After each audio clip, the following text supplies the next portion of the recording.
So good morning students. Human resource management के आज के इस ई लेक्चर के सेशन में आप सब बच्चों का स्वागत है। तो बच्चों, आज से अपन अपना unit number 1 human resource management HRM, जिसका कोड है 201, वो अपन स्टार्ट कर रहे हैं।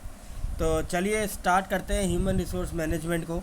आज का जो अपना टॉपिक है ये है कि इंट्रोडक्शन क्या है ह्यूमन रिसोर्स के बारे में, और उसका मीनिंग क्या है, कंसेप्ट क्या है, ये आज अपन एक्सप्लोर करेंगे। तो सबसे पहले आप ये समझिए कि हम इसको ह्यूमन रिसोर्स मैनेजमेंट कहते क्यों हैं, वाई वी कॉल इट। तो सबसे पहले हमने देखा कि ह्यूमन रिसोर्स मैनेजमेंट को हमने यहाँ पे 3 पार्ट में डिवाइड कर दिया, ह्यूमन, रिसोर्स और मैनेजमेंट। तो ह्यूमन क्या है? ह्यूमन का मतलब है वो स्किलफुल वर्कफोर्स जो आपकी ऑर्गेनाइजेशन में काम कर रहे हैं। तो स्किल फोर्स का मतलब है वो सभी एम्प्लॉयज़, तो जो भी पर्सन्स आपकी ऑर्गेनाइजेशन में काम कर रहे हैं वो सभी क्या हैं, एज ए ह्यूमन, क्योंकि वो ह्यूमन ही है, ह्यूमन बीइंग तो है ही। खैर, देन रिसोर्सेज क्या है? क्योंकि हम क्या करते हैं, हम चीज़ों को यूज़ करके, रिसोर्सेज को यूज़ करके कुछ आउटपुट बना रहे हैं। तो रिसोर्स क्या मान रहे हैं हम? तो रिसोर्सेज वो होते हैं जो लिमिटेड होते हैं, राइट, और या बहुत जल्दी ख़त्म हो सकते हैं। तो रिसोर्सेज भी हमारे लिए क्या है, ऑर्गेनाइजेशन का पार्ट ही है। फिर हम बात करते हैं मैनेजमेंट की। मैनेजमेंट क्या है? मैनेजमेंट कहता है कि कैसे आप इन लिमिटेड रिसोर्सेज को यूज़ करते हैं, बेस्ट यूज़ किसके थ्रू? ह्यूमंस के थ्रू। तो ह्यूमंस और रिसोर्सेज को आप किस तरीके से यूज़ कर पा रहे हैं ताकि आप अपने गोल्स को अचीव कर पाएँ, इस चीज़ को हम कह रहे हैं मैनेजमेंट। तो आप लोगों ने मैनेजमेंट का मतलब, मैनेजमेंट की परिभाषा पहले भी पढ़ रखी है, जिसमें हम ये समझते हैं कि management is an art to do the things from others, कि दूसरों से काम कराने की कला है मैनेजमेंट। तो मैनेजमेंट के अंदर हम दूसरों से क्या मतलब है, यानी एम्प्लॉयज़ से हम किस तरीके से वर्क करा रहे हैं, और वर्क हम करा रहे हैं ये इस तरीके से करा रहे हैं कि हम जितने भी हमारे रिसोर्सेज हैं उनका हम बेस्ट यूटिलाइजेशन कर पा रहे हैं। तो ह्यूमन रिसोर्स मैनेजमेंट के अंदर हम 2 मेजर टर्म्स को पढ़ते हैं, ह्यूमन रिसोर्स और मैनेजमेंट। तो इस पूरे सब्जेक्ट को समझने से पहले आपको ह्यूमन रिसोर्स और मैनेजमेंट, इन दोनों कंसेप्ट को क्या करना पड़ेगा, समझना पड़ेगा। अब हम बात करते हैं कंसेप्ट की। देखिए, ह्यूमन रिसोर्स का मतलब है वो लोग जो आपकी ऑर्गेनाइजेशन में वर्क कर रहे हैं। हम इनको एम्प्लॉय भी बोलते हैं, कुछ लोग इनको पर्सनल्स भी बोलते हैं, क्योंकि कोई भी ऑर्गेनाइजेशन विदाउट ह्यूमन रिसोर्स तो एग्जिस्ट कर ही नहीं सकती। आप यदि ये माने कि सिर्फ ऑर्गेनाइजेशन में मशीन ही मशीन हो, तो उन मशीनों पे काम कौन करेगा? उन मशीनों पे काम तो ह्यूमन ही करेगा ना। तो इसलिए हम ये कहते हैं कि विदाउट ह्यूमन रिसोर्स कोई भी ऑर्गेनाइजेशन तो एग्जिस्ट कर ही नहीं सकती, और कोई भी ऑर्गेनाइजेशन को यदि सक्सेसफुल होना है तो उसको अपने यहाँ पर राइट नंबर ऑफ एम्प्लॉयज़, यानी right number of peoples, right kind of peoples और राइट प्लेस पे, इस कंसेप्ट को लेके चलना पड़ता है। ऑर्गेनाइजेशन में क्या हो गया, राइट नंबर ऑफ पीपल्स, यानी जितना आपका वर्क है उस हर वर्क पे ये आपका जो सही है, जितने लोग काम कर सकते हैं उतने लोग आपके पास हैं।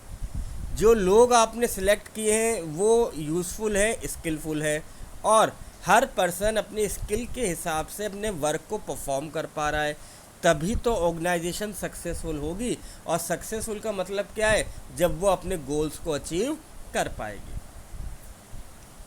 तो लियोन सी मैगिन्सन ने भी क्या कहा था कि जो ह्यूमन रिसोर्स होते हैं ये वो हैं जिनके पास नॉलेज है, जिनके पास स्किल्स है, जिनके पास क्रिएटिव एबिलिटीज़ हैं, जिनके पास टैलेंट है, जिनके पास एप्टीट्यूड है, जिनके पास ये कहे कि ये जो लोग हैं ऑर्गेनाइजेशन वर्कफोर्स, ये अपने वैल्यूज़, अपने एटीट्यूड और अपने बिलीफ के हिसाब से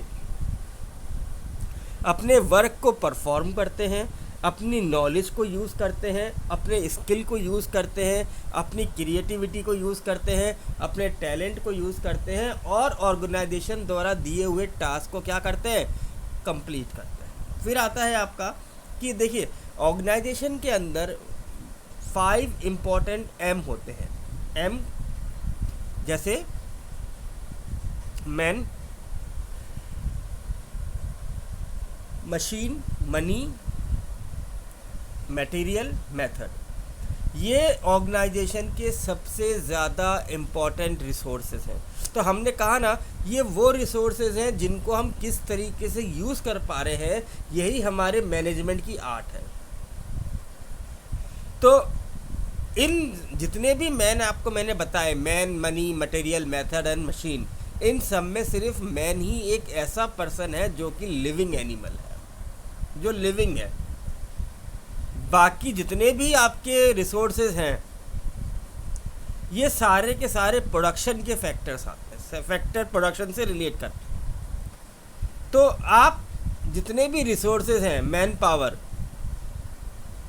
तो यही एक ऐसी चीज़ है जो समय के साथ साथ डेप्रिशिएट भी होती है और डेवलप भी होती है। यदि हम कंसेप्ट समझे मैनेजमेंट की, तो मैनेजमेंट क्या कहता है?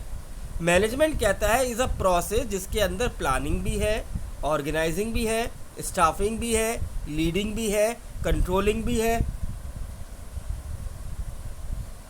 किन चीज़ों का कंट्रोलिंग, किन चीज़ों की प्लानिंग, किन चीज़ों का ऑर्गेनाइजिंग, किसका स्टाफिंग, किसका लीडिंग, ये सब एक्टिविटीज़ हैं जो कि आपको आपके गोल्स को अचीव करने में मदद करती है। तो ये सभी एक्टिविटीज़ तभी अकम्प्लिश्ड हो सकती हैं जब आपका एक अच्छा मैनेजमेंट होगा, एक अच्छा मैनेजमेंट सिस्टम होगा।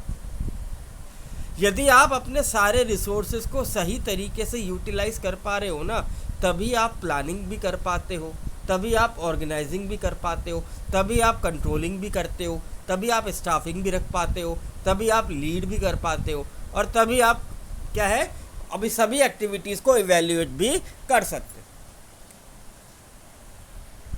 तो ह्यूमन रिसोर्स मैनेजमेंट का मतलब क्या है? मैनेजमेंट पीपल एट वर्क, जितने भी लोग काम कर रहे हैं वो सब सही तरीके से काम करें, दैट इज़ कॉल्ड मैनेजमेंट। तो ह्यूमन रिसोर्स मैनेजमेंट क्या है? ह्यूमन रिसोर्स मैनेजमेंट एक प्रोसेस है जिसके अंदर जो लोग हैं, जो एम्प्लॉयज़ हैं, जो पर्सोनल्स हैं, ये मिलकर काम करते हैं और ऑर्गेनाइजेशन के गोल्स को क्या करते हैं, अचीव करते हैं। देखिए मैनेजमेंट आपके लिए, अपनी ऑर्गेनाइजेशन के लिए पॉलिसीज़ बनाता है, प्लानिंग बनाता है, स्ट्रेटजीज़ बनाता है, और इन सभी ऐसे सिस्टम को डेवलप करता है ताकि हर एक एम्प्लॉय, हर एक पर्सनल अपने वर्क को परफॉर्म करते हुए ऑर्गेनाइजेशन के गोल्स को अचीव करते चले। और जितना ये ह्यूमन रिसोर्स इफ़ेक्टिवली गोल्स को अचीव करेंगे, उतना आपकी ऑर्गेनाइजेशन क्या करेगी, सक्सेसफुल होती चली जाएगी। तो ह्यूमन रिसोर्स मैनेजमेंट की जो फील्ड है, इसके अंदर हम प्लानिंग, ऑर्गेनाइजिंग, कंट्रोलिंग जैसे फंक्शंस को परफॉर्म करते हैं। ऐसे ही हम प्रोक्योरमेंट भी करते हैं, हम डेवलपमेंट भी करते हैं और मेंटेनेंस भी करते हैं। देखिए प्रोक्योरमेंट किसका करते हैं? हम अपनी वर्कफोर्स को लगते हैं। जो भी हमें हमारी ऑर्गेनाइजेशन में काम करने हैं उसके लिए हमें अच्छे एम्प्लॉयज़ की रिक्वायरमेंट है, तो हम उनको प्रोक्योर कर रहे हैं।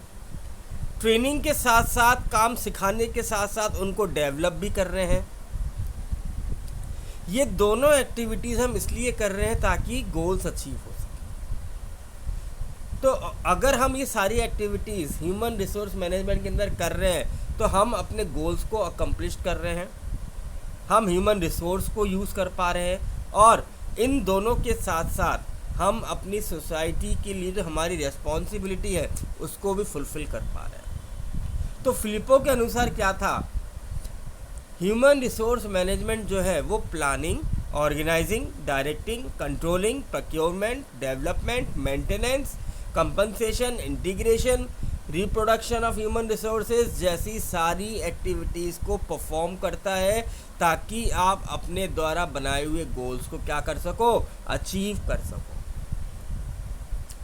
यदि हम जूशियस की बात सुने, ह्यूमन रिसोर्स मैनेजमेंट को किस तरीके से उन्होंने डिफाइन किया, ये डेफिनेशन है कि ये ह्यूमन रिसोर्स मैनेजमेंट एक ऐसी फील्ड है जहाँ पे प्लानिंग, ऑर्गेनाइजिंग, कंट्रोलिंग और प्रोक्योरिंग, डेवलपमेंट, मेंटेनिंग, कंपनसेशन जैसी चीज़ों को परफॉर्म किया जाता है।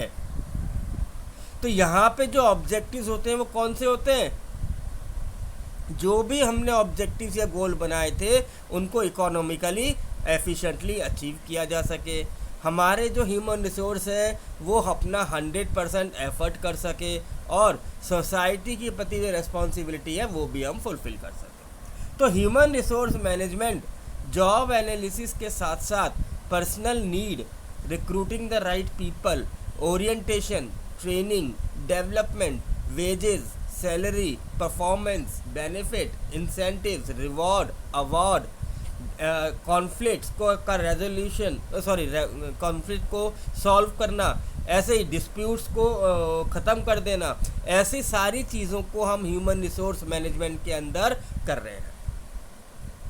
तो अगर हम पुराने की बात करें, ट्रेडिशनली जो कंसेप्ट था ह्यूमन रिसोर्स का वो तो ये था कि हमें सिर्फ अपने एम्प्लॉयज़ को इस तरीके से कोलैबोरेट करना है कि हमारी ऑर्गेनाइजेशन के लिए बेस्ट रिजल्ट हम प्रोड्यूस कर सकें।